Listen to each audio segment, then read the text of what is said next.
Good afternoon, ladies and gentlemen. Welcome back to another G-Bay 100 video, where we are doing something pretty exciting and fun today. Today, I'm going to tell you guys about my favorite things. I'm turning into Oprah. I want to go through a list of a number of different subjects and a number of different media formats, namely music, books, television, film, food, culinary stuff, alcohol, video games, and just a number of different things. And I want to tell you guys some of my favorite things that there are out there that I really enjoy consuming.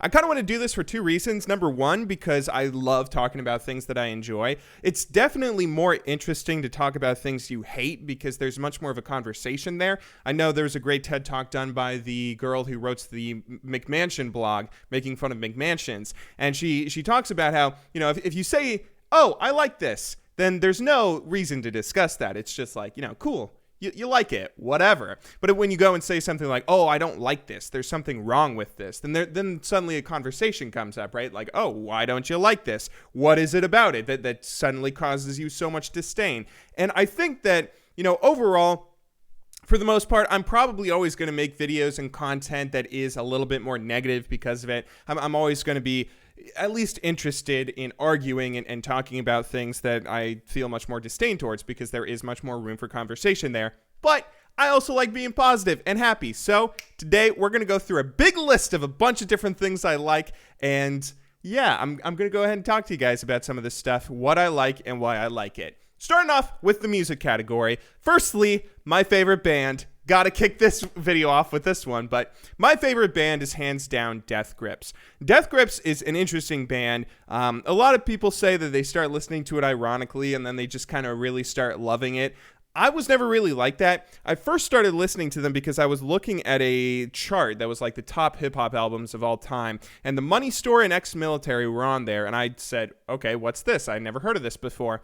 I listened to The Money Store, listened to the first track on it, Get Got, and I was blown away, particularly because it was something I had never heard before. In music, oftentimes you'll find a lot of stuff out there that is repetitive, right? I mean, pop music in general, stuff that's played on the radio, it's kind of, you know, not to be super pretentious here, but a lot of pop music isn't too ridiculously deep, right? It's not too ridiculously experimental. And every time we do have someone like a Kendrick Lamar or someone like the Beatles that is able to both be experimental while also be very, very popular, that's a really cool and exciting thing. But those are the exceptions, not the rule. So personally speaking, I always love listening to stuff that is very, very different from what you might normally hear if you turn on the radio, or even if you just ask another individual what their favorite songs are. And some of the other categories in this music category will kind of expand on that a little bit, but Death Grips is really up there. There's a number of different things I love about them. I love the lyrics. The lyrics are incredibly well done. You know, you have to look them up because it's hard to understand MC Wright a number of times throughout pretty much every album, but I feel like the language is so colorful and so well written that it's really interesting. A few individual songs like Up My Sleeves can be really impactful too when you know, listen to the lyrics, or if you can understand the lyrics after reading them yourself on lyrics website or something. And overall, I think the thing I actually like most about Death Grips is the melodies that they use, which might sound a little bit ironic. Death Grips is not exactly a band that you would think of as very melodic. However, I think there's a number of things about them that really kind of I think Steroids might actually be a good example of this. The mega mix that they dropped not too long ago, maybe about a year ago at this point. I feel like oftentimes they do very creative things that you don't normally expect with how beats come together, with how melodies layer on top of it, and even their most recent single, Streaky, which is kind of tame for a Death Grips song, still does cool, weird things with the beats and just like the tempo that they use throughout a song. And there's just, I mean, there's a lot of stuff to love about Death Grips. So let's go ahead and move on into the next category. My favorite Death Grips album. I mentioned, I don't know if you would consider Steroids an album. It's like a 24-minute mega mix. Steroids or Crouching Tiger, Hidden Gabber. It's still relatively recent, so I don't know if I would say that Steroids is, you know, firstly, I don't know if you would categorize it as an album, but even if you do, it's still fairly recent, and I might have a little bit of recency bias when I say that it's one of my favorite things they've put out. But I think it's really interesting.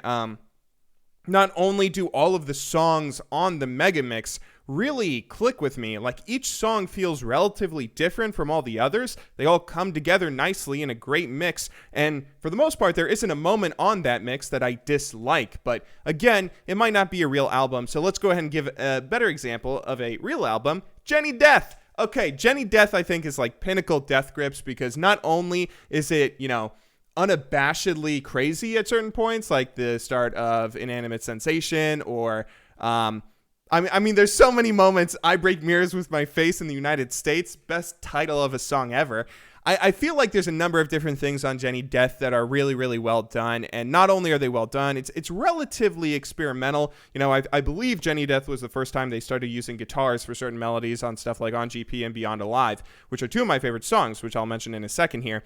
But yeah, I feel like Jenny Death really does a great job of pushing Death Grips to their limit, showing exactly everything that they can possibly do when trying to be as crazy as possible, as loud as possible, and just make these bangers. It's really a great... I kind of hate myself for not putting the money store up here, but I think that, personally speaking, my taste just goes a little bit more with Jenny Death. And a few of the reasons for that are because of my favorite Death Grip songs. My favorite songs, again, these are somewhat subjective. I love a lot of songs. I love Get Got. I love I've Seen Footage. I've loved tons of different Death Grip songs, but at least in the past 6 months or so, my favorites would probably have to be Beyond Alive, On GP, and Up My Sleeves. Now, all of those being on The Powers That Be, I think that Beyond Alive and On GP in particular do really kind of make me feel great. Well, maybe not feel great, but they really resonate with me because they do a great job of combining some interesting banger melodies, with the guitar riffs that they have, while also still having a lot of the edginess, for lack of a better word, of a Death Grip song in the lyrics and in the structure of them. Up My Sleeves, though, would probably actually be the best my favorite lyrical song of Death Grips. It's just fantastic. I don't know if I have to go and expand beyond that. You should go listen to it if you haven't already. But let's go ahead and move on from Death Grips a little bit, because I know not everyone likes them, and move on to my favorite singer. Now, I tried to because I was doing a favorite band here, I figured I should mention a favorite singer, but I can't pick between three individual singers, so I'm going to give you three of them here, okay? That might be cheating. Firstly, Joe Jackson.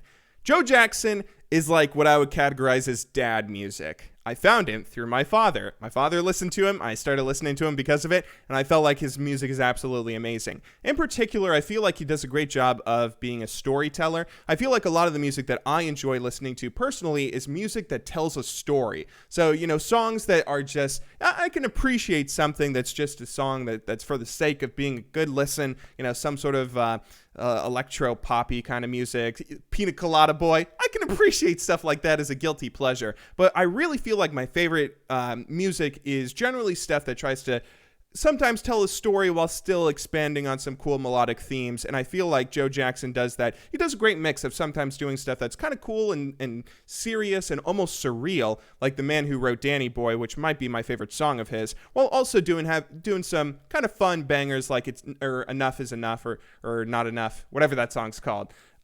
He has a lot of great songs that can cover a wide range of tastes, and although he might not, I don't love every single one of his songs, I can appreciate a lot of them, and I feel like he's one of the better individual singers out there that I personally like listening to.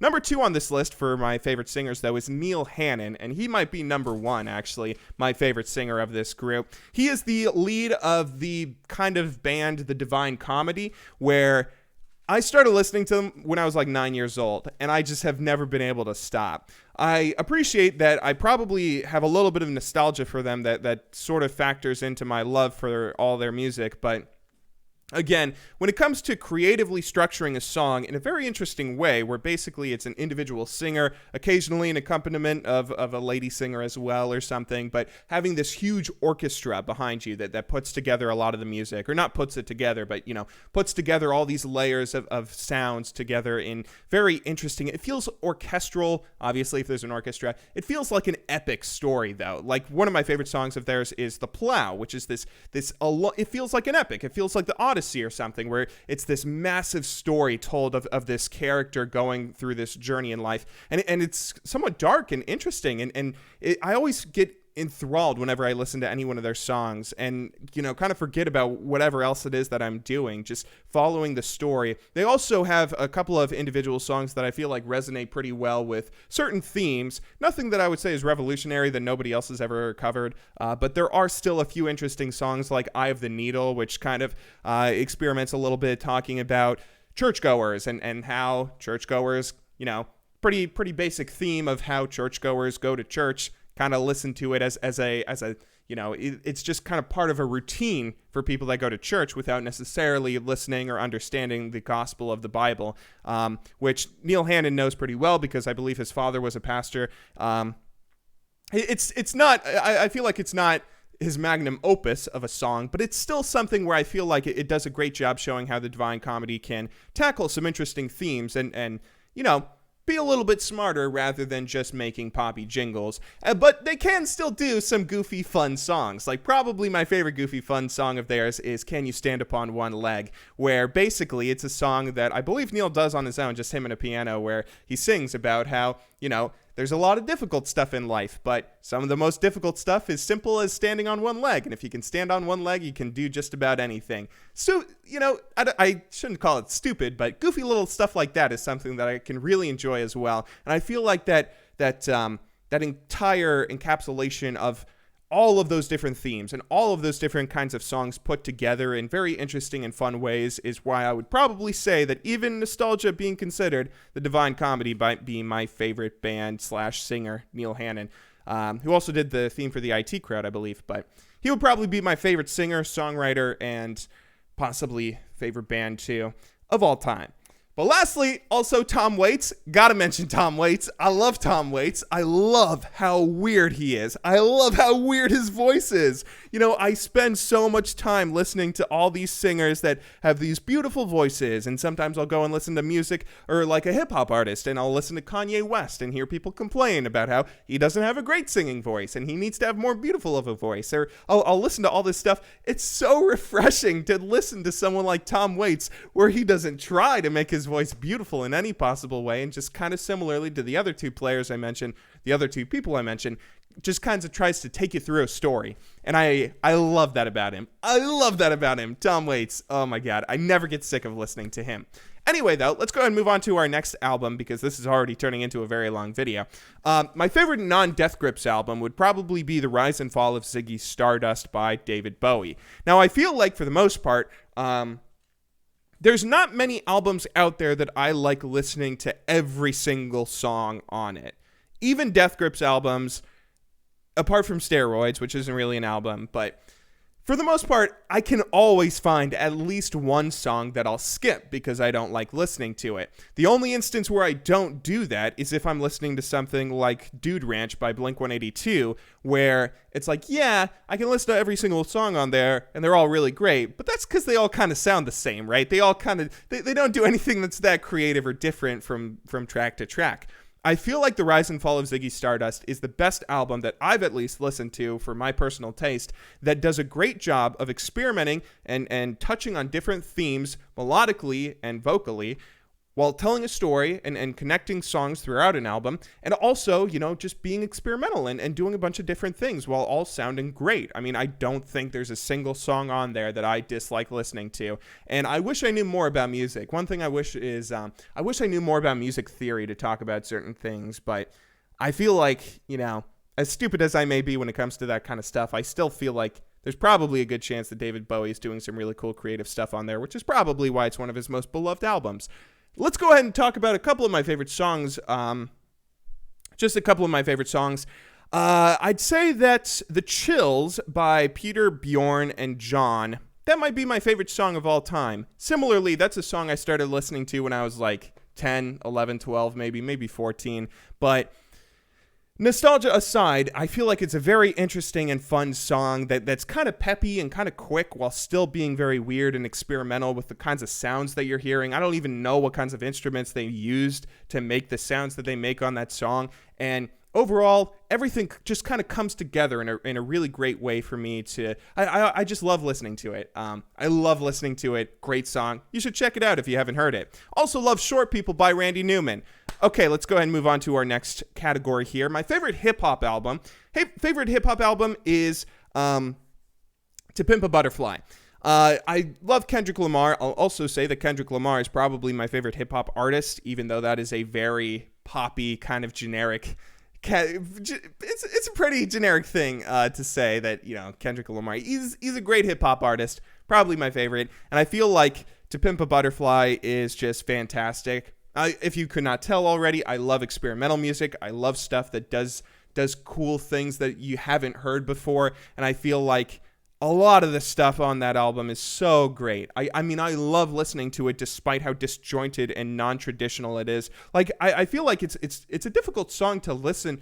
Excuse me. It's a difficult album to listen to at times because some of the songs there are not really structured like traditional songs. As the dog is chasing the cat, I hope you can't hear that.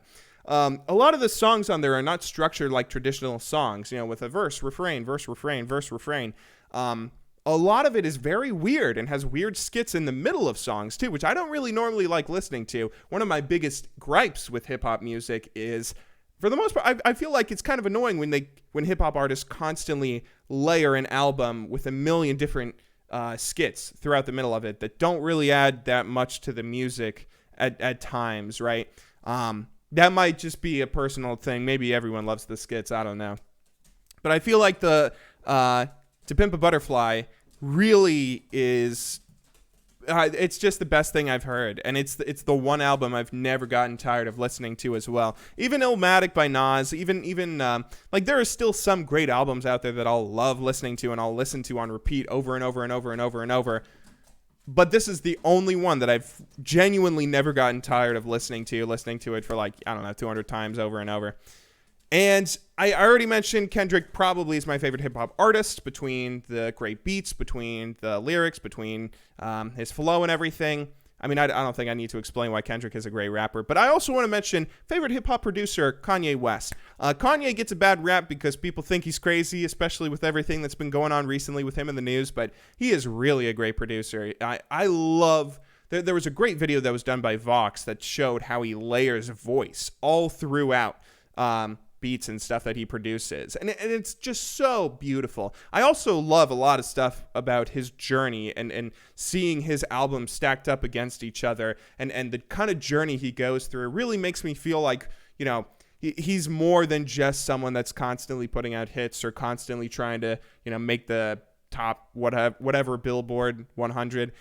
It feels like he's trying to do stuff that's creative and stuff that's experimental.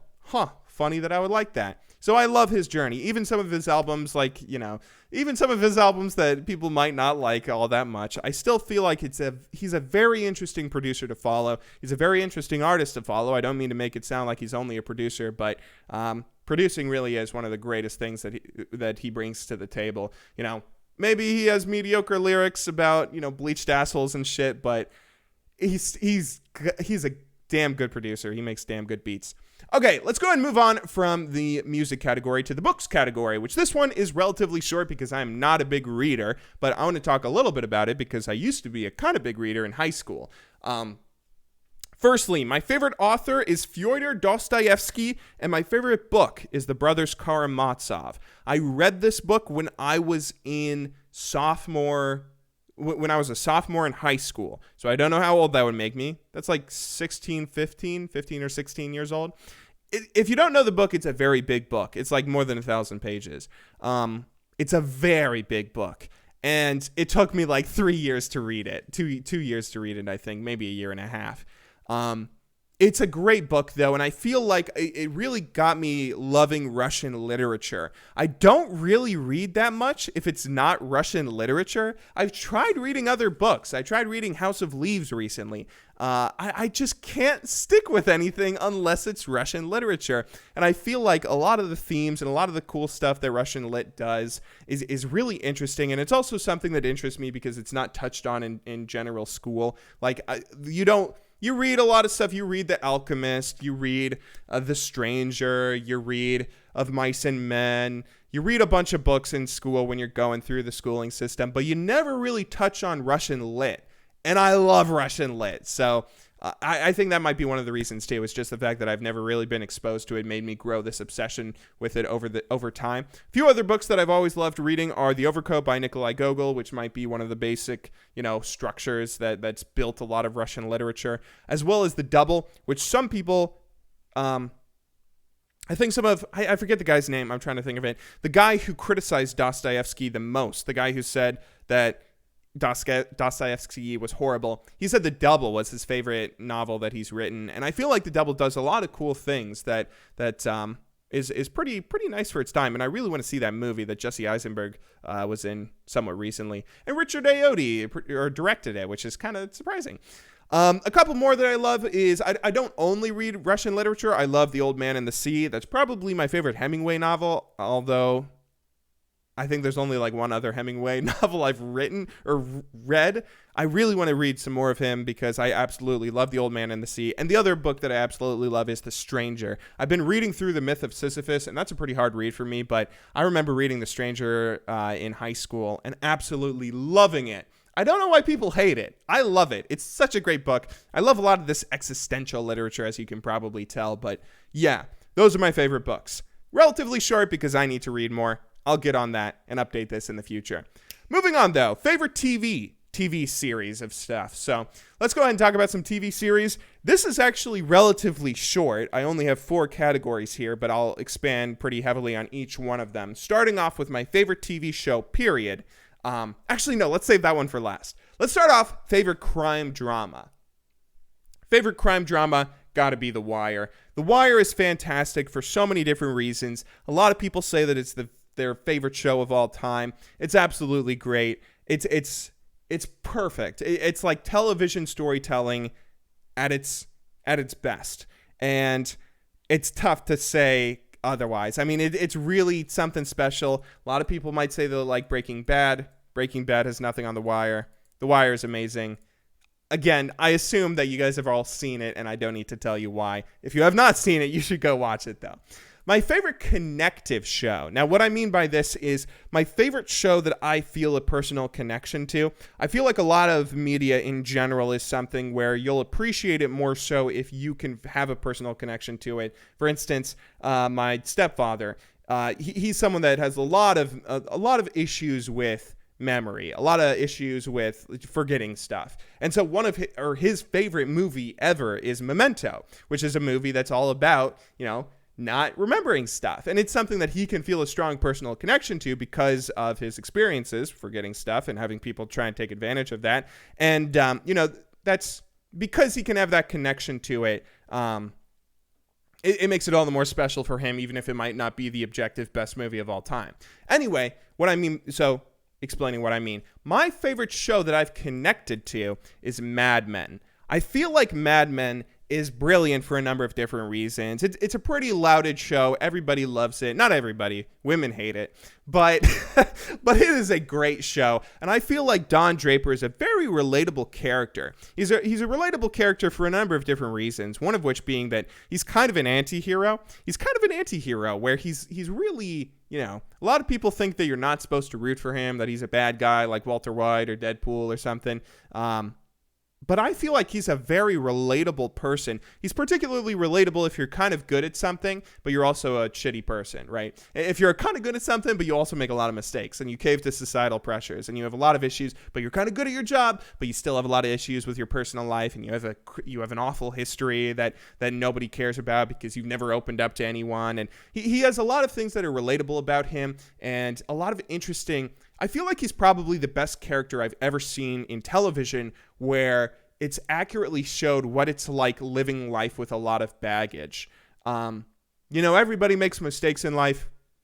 Everybody has baggage that stuff that keeps them up at night. That meme about how, you're trying to fall asleep and then your brain just goes and says, oh, what about this embarrassing thing you did when you were 8 years old? I feel like the older and older you grow, the older and older you get, the more and more you grow memories like that are just kind of embarrassing or frustrating memories where you start to feel frustrated at yourself as a person because of mistakes you might have made in the past that are difficult to grow away from and grow out of looking towards your future. And maybe that wasn't even the main theme of Mad Men, but that's really what I got out of it. I think that it's obviously a masterfully crafted show. It's really interesting and fun going and doing a period piece about the 60s. I love history in general, so it's cool when you have a little bit of a fake fantasy of, oh, this is what all these characters are reacting to, or how they react when they see the moon landing, or how they react with the civil rights movement, or yada, yada, yada. I feel like that's really cool that's a cool part of it.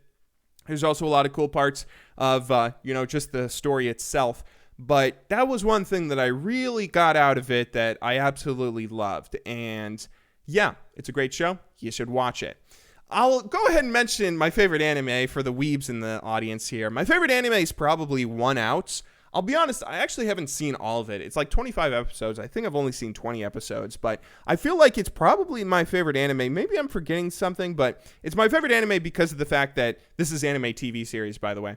It's my favorite anime because of the fact that it's really, really good at not having the pitfalls that anime normally has. It's firstly interesting to me because it's not about some childish bullshit of, oh, what's-her-face doesn't like me. Oh, I'm a moody, depressed teenager. Oh, we're going to go to a culture fair. It's not that anime stuff. It's an anime about baseball and about gambling, kind of, together. So not only does it deal with a series of topics that are a little bit more mature and a little bit interesting, but it also deals with them in a fairly sophisticated way where it doesn't really dumb stuff down for the audience. It does a great job of not really... It goes pretty heavily into certain baseball terms like ERA and shit that I would imagine the layman that watches this and the casual anime fan, because anime fans are all weebs that don't know anything about sports, much less baseball, I feel like a lot of it would probably go right over their head. So it's kind of interesting how they play on a few technical, not just technical, but they really try and take a subject matter and use it to its fullest without dumbing it down for the audience. And I think that's what makes anime beautiful. Anime is at its best when it really gets this creative, weird theme, and then it just doesn't let go of it. It doesn't compromise it. That's the cool thing about anime, right? When every Western show is a crime drama, and when every Western show is just the typical, drama and conspiracy show, like, whatever, black, or not, what is it called? The thing with James Spader.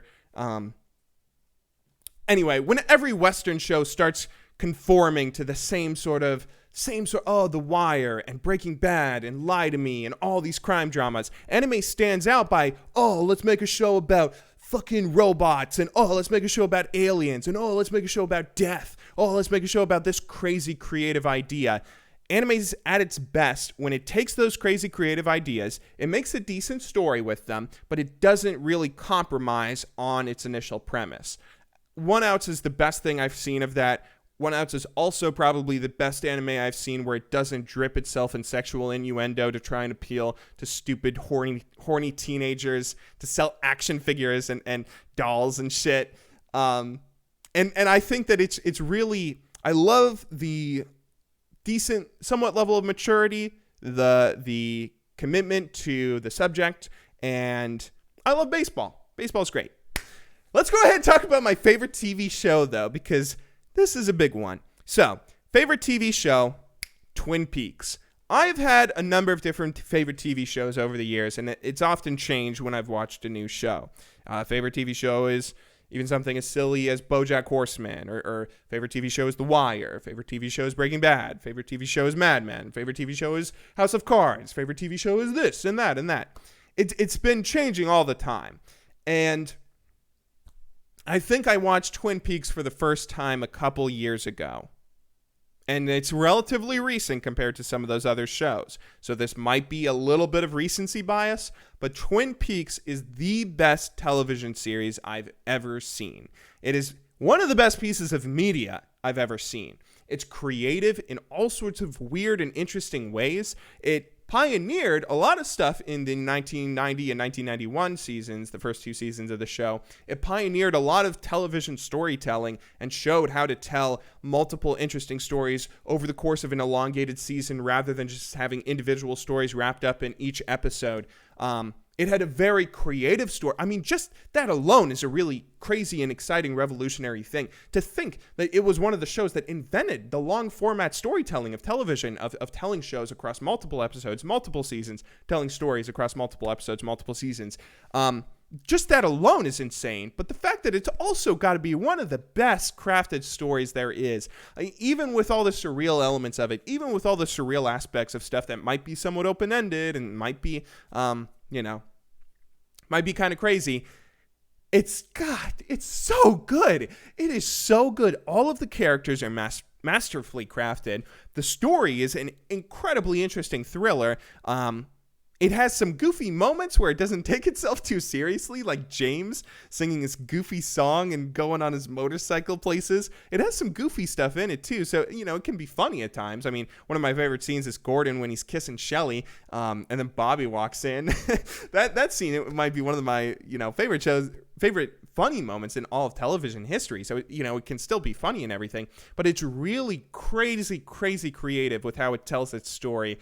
Not just, again, being first show to tell a story over multiple episodes and even a whole season or more, but all of the crazy surreal elements and everything. It's so great. But I also have to mention the fact that it extended its story beyond the 1990 release, 1990, 1991, and then 25 years later continues its story in one of the craziest ways ever. I mean, I hesitate to say too much about it because I don't want to spoil it. But if you have not seen Twin Peaks, firstly, you have to watch the original 1990 and 1991 first 2 seasons. They're on Netflix. You have to watch the first 2 seasons before you watch the most recent season that came out on HBO this past year, or maybe a year ago now, I guess, in 2017. You have to do that. And you should also watch the movie Fire Walk with Me between the 2 seasons and the new HBO one. But it's really worth it. I mean, it is so crazy good. The third episode of the first season has its first crazy surreal moment towards the end of the episode. And it does a great job of showcasing just how exciting and creative the show can be. And I think that might be a good word for it. I'll go ahead and stop rambling because this video is going to be long enough anyway. But that might be the best way to say it's the most creative show I've seen. And that's why, even though it has so many flaws, and even though it has so many goofy moments, and even though the pacing can be bad throughout certain parts of season 2, it's still better than any other show I've ever seen, in my opinion. It's my favorite show. There it is.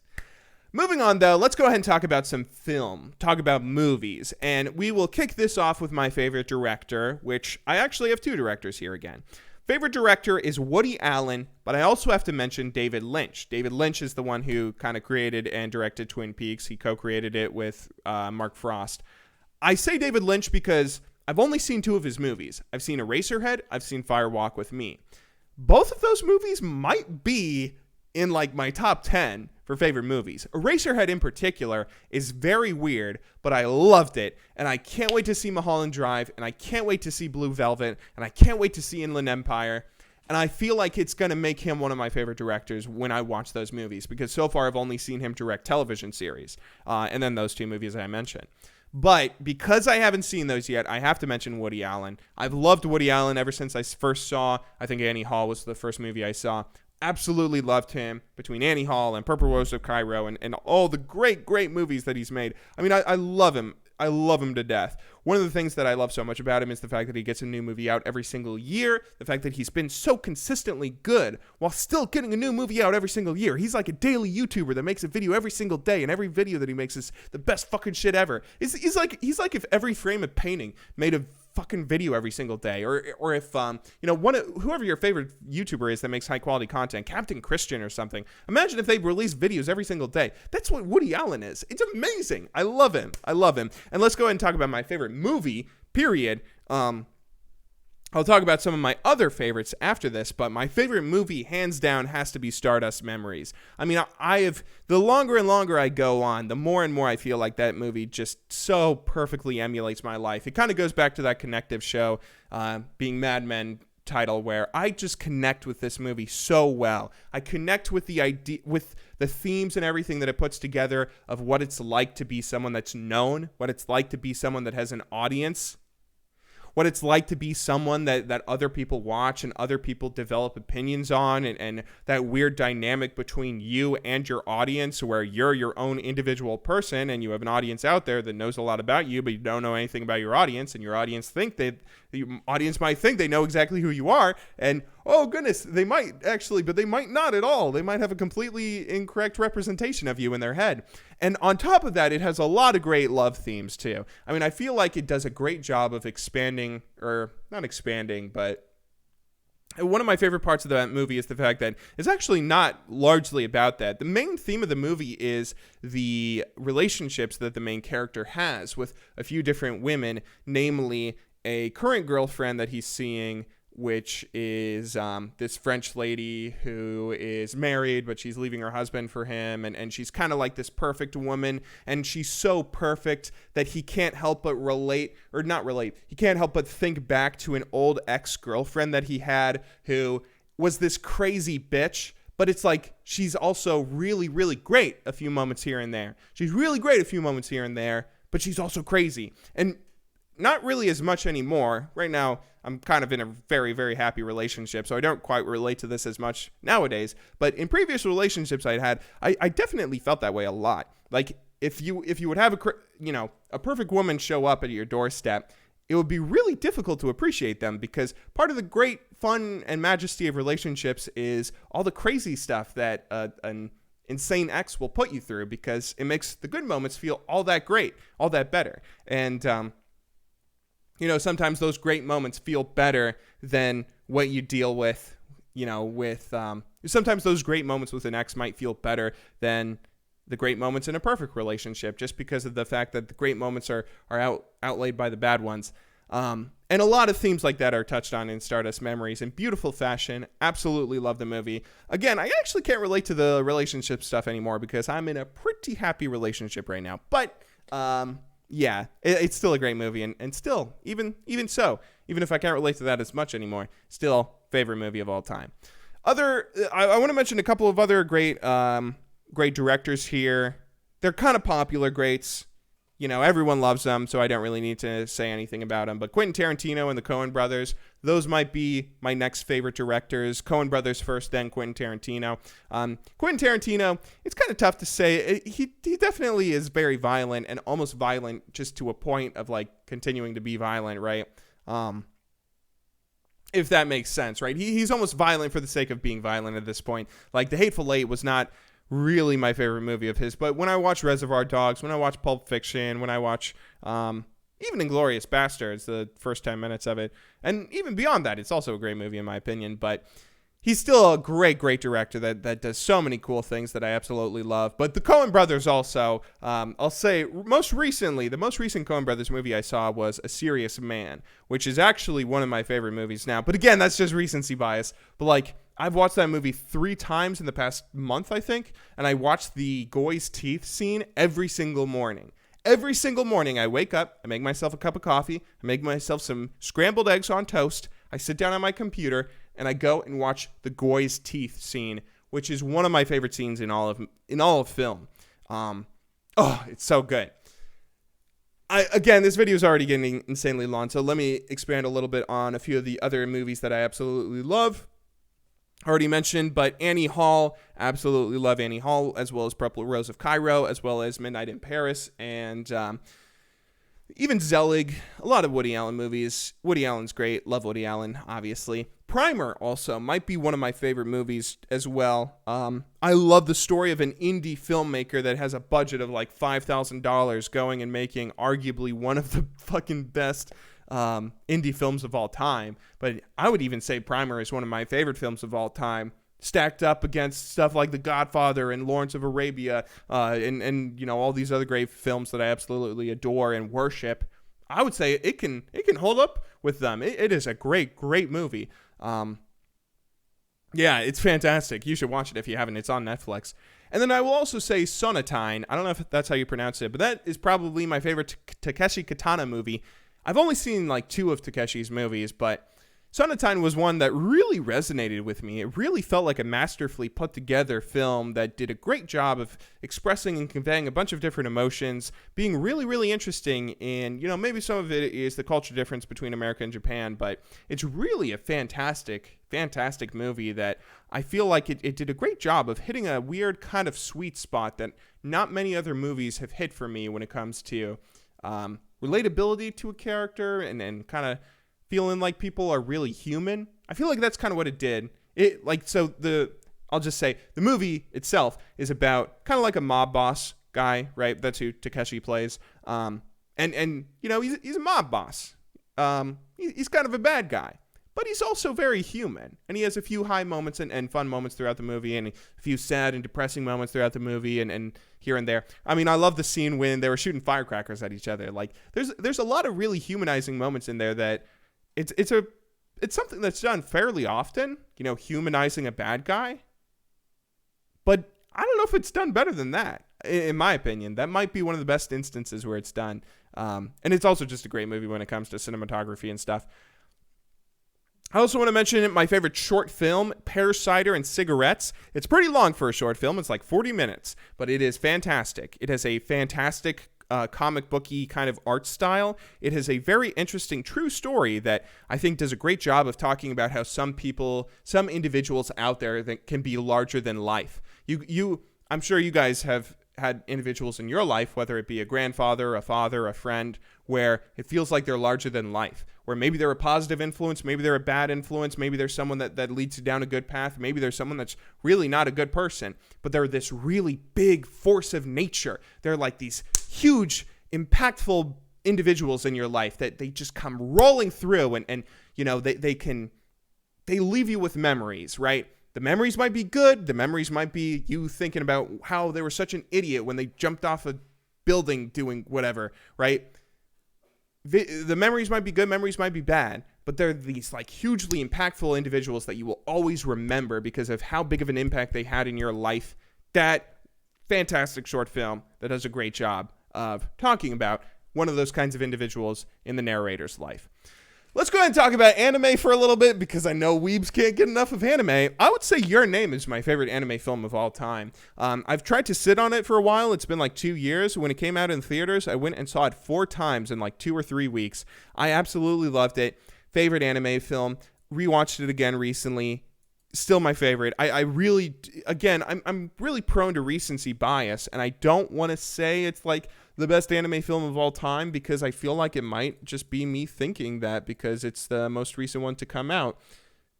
But I feel like it is. I can't put some of these other animes that I love above it. Some of my other favorite anime films are obviously all the Miyazaki films, but Akira, absolutely loved Akira. Perfect Blue, absolutely loved Perfect Blue. Of all of the, what's that guy's name? The guy who made Perfect Blue and Tokyo Godfathers and whatever his name is. Of all of his movies that I've seen, I feel like Perfect Blue is my favorite. That almost reminds me of David Lynch. But yeah, Your Name is my favorite, but there's a lot of great anime films out there. There's a lot much better anime film than anime TV series. Anime TV series are garbage compared to a lot of the great anime films out there. Anime film can stand up to Western film, in my opinion at least. Let's go ahead and spend a little bit of time talking about food. So my favorite cuisine. Let's talk about my favorite cuisine in terms of culture, right? So Mexican food, Chinese food, Italian food, everything. My favorite culture's cuisine has got to be Mexican food. Mexican food is so great, and I'm spoiled because I live in the U.S. Even though I live in the middle of Ohio, right? The middle of nowhere close to Mexico, I can still get so much good Mexican cuisine, and it spoils me. I love it. A quesadilla might be, there's this one place nearby me that I absolutely love them. They have the best seafood quesadilla, which might be one of the best meals I've ever had, period. It's the seafood quesadilla, and they're also on Uber Eats. And I've ordered the seafood quesadilla from Uber Eats 100 times in like a year and a half. I've ordered it so much that it is now a recommended thing on Uber Eats. just for me eating it so much because it's so good. It's so good. Mexican food is so good. Whether it's tacos, whether it's quesadillas, whether it's fajitas, whether it's whatever. Mexican food cannot be beat. Yeah. My favorite dish, my favorite meal, let's talk about that a little bit because that's a little bit different. It's a bit of a departure. My favorite meal that I always cook for myself every birthday, except I forgot this last birthday and I kind of feel bad about it. Salmon with rolls and broccoli. The salmon in particular, I feel like salmon is the best meat there is. Salmon is better than steak if you have a good salmon. Salmon is better than any meat, any beef, any chicken, any pork. Salmon is king. And there's this one fishmonger nearby that gets this salmon from Maine. It's like, or they get salmon from Maine and they get salmon from Scotland. They're a fisherman that's based out of Maine, I think, or they have some connection to Maine, which is where they import most of their fish. But sometimes they just have this Alaska salmon that's like $16 a pound, and it's like, whatever. But sometimes they get this fucking Scottish salmon that's like $22 a pound, but it's so good. It's the best meal I've ever had. You get that Scottish salmon, you get some crescent rolls from the Pillsbury Doughboy, and you get some microwave broccoli, some frozen microwave broccoli. Best meal ever. Oh, it's so good. Yeah, so that's my favorite meal in terms of like an actual dinner meal. My favorite meal to cook, though, let me mention that. My favorite meal to cook when it comes to cooking, either for others or just for myself, is probably puerco pibil. Puerco pibil, or I forget I don't know how to pronounce it in the actual way. It starts with a C. If you watch Binging with Babish, you've probably seen this. He did an episode where he made puerco pibil from Once Upon a Time in Mexico. I mostly love making it because you get to do a bunch of crazy stuff. You get some monado seeds, you get some allspice berries, you get a bunch of crazy different things that you grind together in a spice grinder. You cut up this pork butt, you marinate it with like all this citrus and some garlic and some habanero peppers and tequila. You sit it in this marinade, and then you wrap it in a banana leaf. Which I love that I can go and buy. I have a grocery store that sells all these different banana leaves. I can get them frozen. I can get them fresh. But I love that I get to go and use all these different creative ingredients when making puerco pibil. And that's probably the best thing that I've made in terms of taste when it comes to those fancy, fun ingredients. So absolutely love puerco pibil. Now, let me talk a little bit about my favorite stuff when it comes to like going out to eat. And in particular, my favorite local delicacy. Skyline Chili.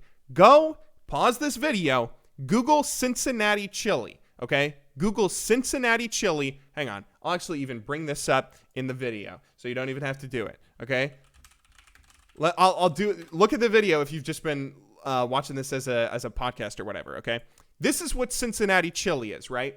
Cincinnati chili, you take some spaghetti, you put cheese on it, and you put this weird meat sauce that is only from Cincinnati. You can also put onions on it. If you have cheese, meat sauce, and spaghetti, it's a 3-way. Add onions, it's a 4-way. You can add something else and it'll be a 5-way. I forget what it is. But this is so good. It looks gross and it sounds dumb. Like, what? Chili on spaghetti with a mountain of cheese? What even is that? It's the best shit you'll ever eat. And then you can also make it into a coney. It's delicious. Cincinnati chili is the best thing I've ever eaten. Ever. It's so great. It's so great. You gotta try it. If you ever come anywhere near Cincinnati, because like all these different brands, Skyline Chili and Gold Star are the two main ones.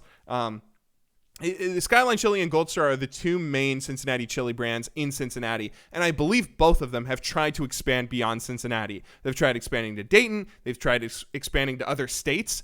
And they're never able to do it because only people from Cincinnati like this for some reason. But it's so good. It's so good. Oh, I was raised on this stuff. It's not real chili, too. Don't think it's chili. If you think it's chili, you will be thoroughly disappointed. It's so good, though. Trust me on that. Okay, let's get back to the rest of this video. So, yeah, that's my favorite local delicacy that's specific to where I was born and raised. My favorite restaurant chain is also something that's kind of specific to the Cincinnati/East Coast area. Penn Station East Coast subs. They are the best sandwiches you will ever eat. I hate sandwiches. I hate making sandwiches. I feel like they're the most boring thing ever. Oh, I put ham. I put cheese on bread. How delicious. No, sandwiches are boring. You can do so much more creative stuff with food, but when it comes to like real subs that blow stupid shitty Subway out of the water, or Jersey Mike's, oh, Jersey Mike's is the most overrated garbage ever when you compare them to Penn Station, okay? If you're lucky enough to live in an area where you have a Penn Station nearby you, go get some Penn Station. It's delicious. Yeah. And then also pizza. I want to mention my favorite pizza place. I hate Italian food. Pasta is the most boring, dumb thing in the world. But, who doesn't love pizza? Favorite pizza place, 2 local Cincinnati joints. Again, Donato's and La Rosa's. Again, I think these guys have expanded a little bit beyond Cincinnati. If you have a Donato's nearby, if you have a La Rosa's nearby, try them out. They're delicious. They're some of the best pizza you'll ever eat. La Rosa's has this very sweet sauce that's super delicious and this really great melty cheese. And Donato's has this really thin crust, and they load pizzas up.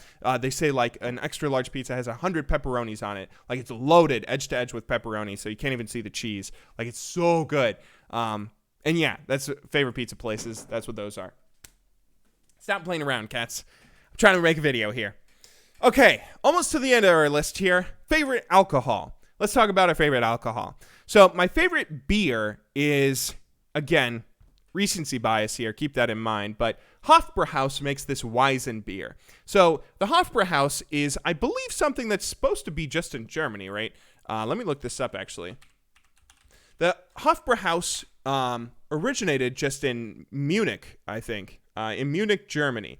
And it was this, it's like a... You go, you get beer there that they make, you get pretzels, you get sausages, and it's super German, right? But Cincinnati is also a very German area, and it's like we're crazy German.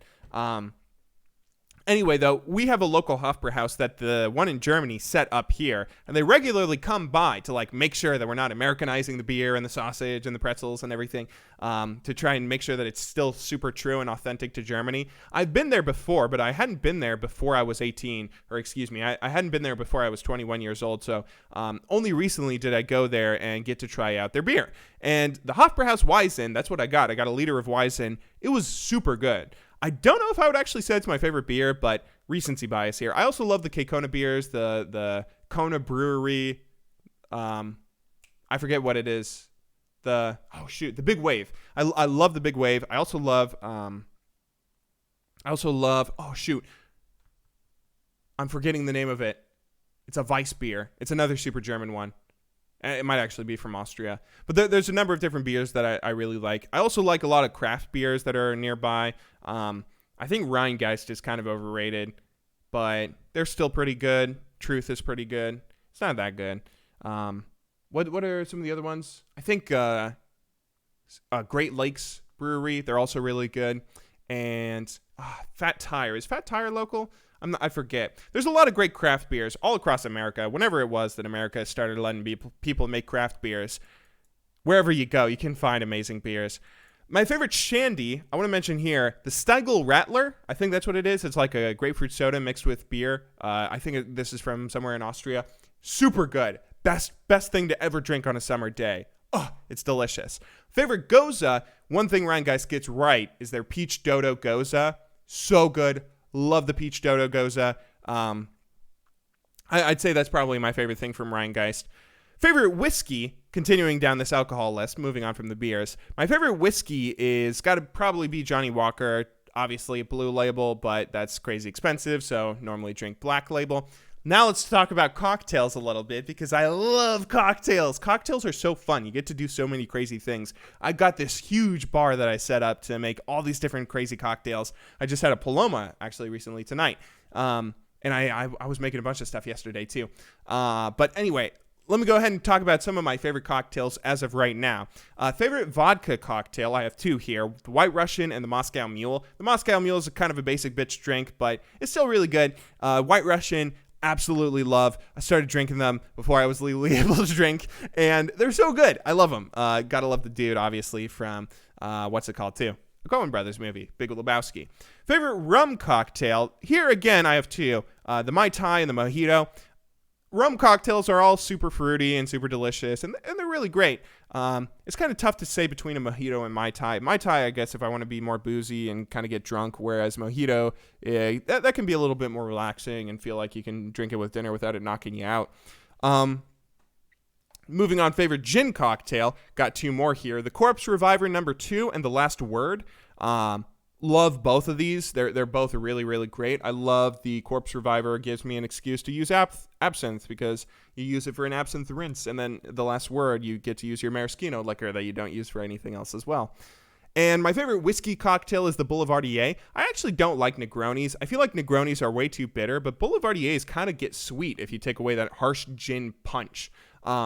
I think that, the Negroni is super popular, I think, because of, what was it? Master of None. Didn't they feature Negronis in them or something? And, they made it super popular.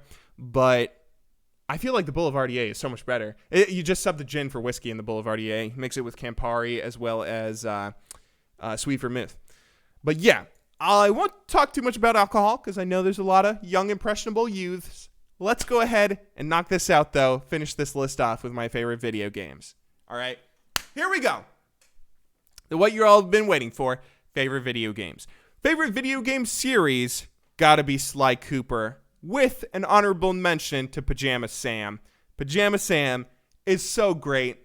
If they didn't extend beyond the original trilogy, it would have been the favorite here. It would be my favorite video game series. But the fact that they extended beyond the original trilogy and got a weird new voice actress for Sam that just completely butchered and ruined him, I gotta say that he gets knocked out by Sly Cooper here, which is probably my favorite video game series. Again, series here, I'm talking about all of the games tied together. I would say Halo 2, if Halo was just the original trilogy, or maybe even trilogy plus OSDT and Reach, then Halo might be up here. But when it comes to the most consistently good series throughout all the video games, fucking forget that 4 came out.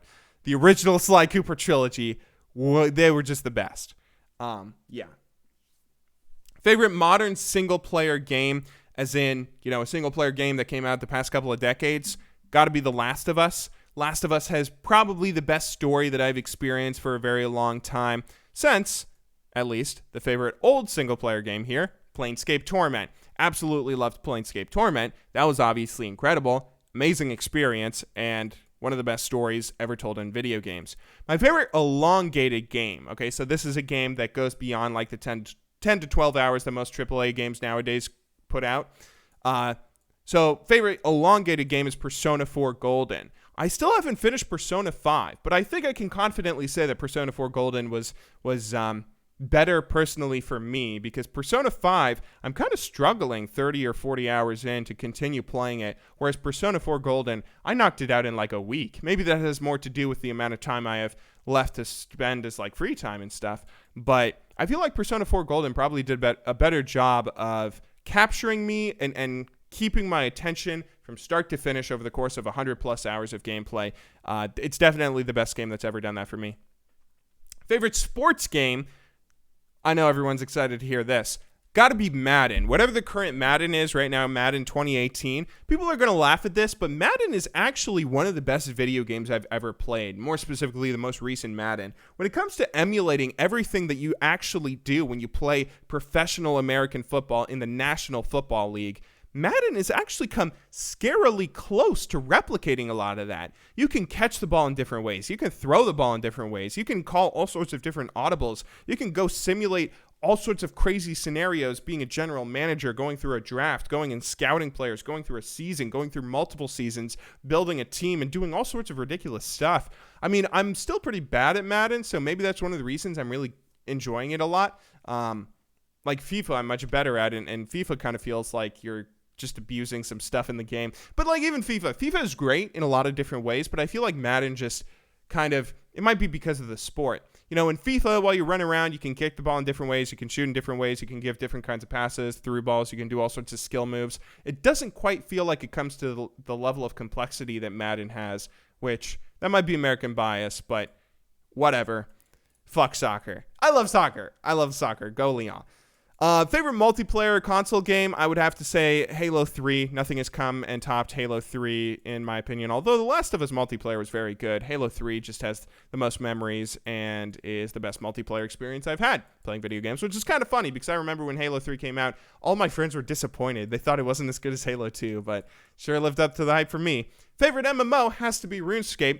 My favorite MMO would probably be Asheron's Call, or it would probably be Dark Age of Camelot, or one of those older school MMOs if I had played them, because they probably gave a little bit more of an intense experience than RuneScape. But yeah, RuneScape, I much prefer those older style MMOs where there's no classes and you just build a character through skills, rather than the stupid WoW model where it's like, oh, you're an assassin, so all you can do is this. Oh, you're a rogue. Oh, you're a mage. Oh, you're a whatever. It's much more fun building your own character. And then finally, my favorite MOBA, gotta be League of Legends.